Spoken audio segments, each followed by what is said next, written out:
Bonjour, ravi de vous retrouver dans l'actualité de ce lundi 16 mai. On commence par ce spectaculaire accident survenu ce matin, avenue Barthélemy-Buillet dans le 5e arrondissement. Une grue de plusieurs dizaines de mètres s'est écrasée sur un immeuble d'habitation. Dans sa chute, l'engin qui transportait des matériaux isolants a en partie endommagé la toiture du bâtiment. Aucune victime n'est à déplorer. On ne connaît pas pour l'instant les raisons de cet incident.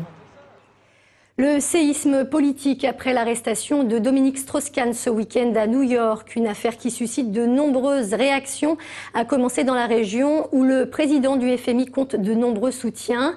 Gérard Collomb a ainsi réagi le premier. Le sénateur maire de Lyon a appelé à la prudence et au respect de la présomption d'innocence. Dans un communiqué envoyé à la presse, il a indiqué que ces accusations lui paraissaient irréelles et qu'il convenait d'attendre d'en savoir plus. Le rassemblement des identitaires lyonnais a donc bien eu lieu. Ils étaient près de 500 réunis place Saint-Jean ce samedi. Dans le même temps, c'est près d'1 millier de personnes qui a défilé de la place des terreaux jusqu'à la préfecture contre l'extrême droite. Deux cortèges opposés donc, mais qui ne se sont pas croisés grâce à un important dispositif de sécurité. Plus de 400 policiers étaient mobilisés pour l'occasion. On voit bien qu'en réalité, une société multiculturelle est de plus en plus liberticide, puisqu'il y a plusieurs cultures qui cohabitent dans notre pays. À partir du moment où on veut critiquer légitimement une culture, on se rend compte que ça peut créer des conflits. Et donc, les politiciens se servent de ce prétexte-là pour nous interdire. Donc nous, on est là pour dénoncer cette société multiculturelle qui est une société multiraciste et qui, en conséquence, devient une société de plus en plus liberticide. On est en train de voir depuis des mois que Lyon est en train de devenir un laboratoire de l'extrême droite. Aujourd'hui, ce n'est pas des Lyonnais qui sont rassemblés place Saint-Jean. Il y a des gens de l'English Defence League qui sont des nazis affirmés. Il y a des gens qui viennent d'autres pays européens. Il y a des gens qui viennent de toutes les villes de France à l'appel des jeunesses identitaires lyonnaises. Mais c'est quelque chose de beaucoup plus large et quelque chose qu'on entend combattre aujourd'hui. Et si aucun affrontement direct entre les deux cortèges n'a été enregistré, quelques débordements ont malgré tout eu lieu en marge des manifestations. Un kebab du Vieux-Lyon ainsi qu'un bar de la Croix-Rousse ont été vandalisés.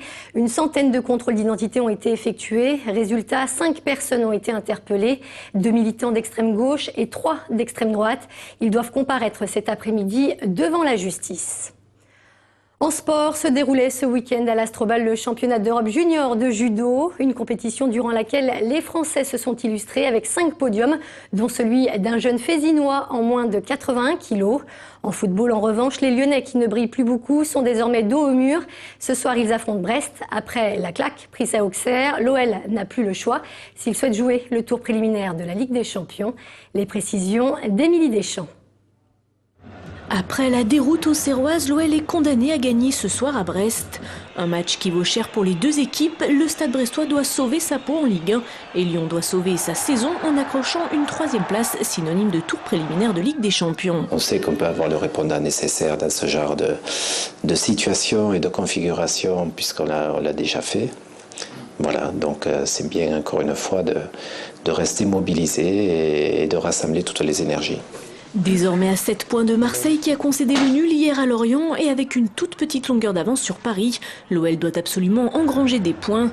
Mais rien n'est gagné, Lyon voyage mal ces derniers temps et lors des 4 dernières rencontres, les hommes de Claude Puel ont encaissé au moins 2 buts. 350 judokas ce week-end à l'Astrobal transformé en dojo le temps de la Coupe d'Europe junior. Si Lyon et Villeurbanne accueillent un tournoi international depuis 10 ans, c'est la première fois que celui-ci est organisé sous l'égide de l'Union européenne de judo. 13 pays européens ainsi que le Japon étaient donc représentés pour cette première édition lyonnaise. Une compétition tremplin pour les juniors à l'image de Teddy Riner et Morgan Ribou qui l'ont tous deux remporté et où la France s'illustre depuis de nombreuses années.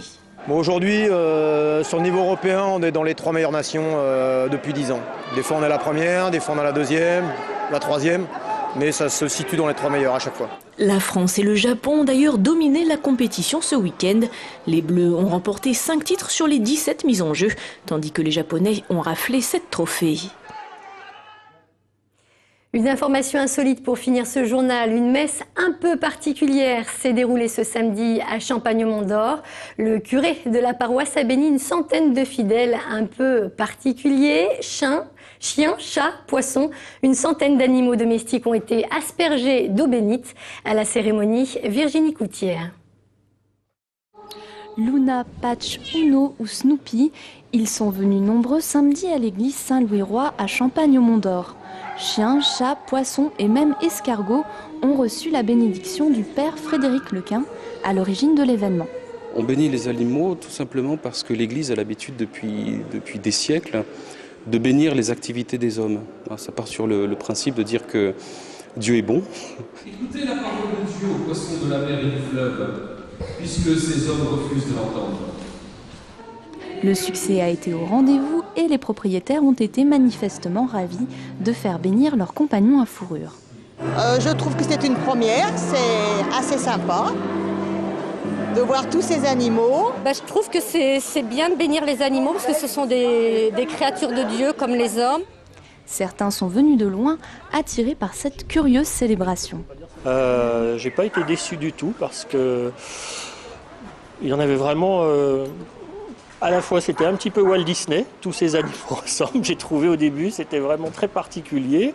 Et puis, il devait y avoir des bonnes ondes parce que pendant un long moment, ils sont tous restés très calmes, ce qui m'a vraiment beaucoup surpris. Devant l'engouement suscité, le père Lequin pense renouveler l'expérience.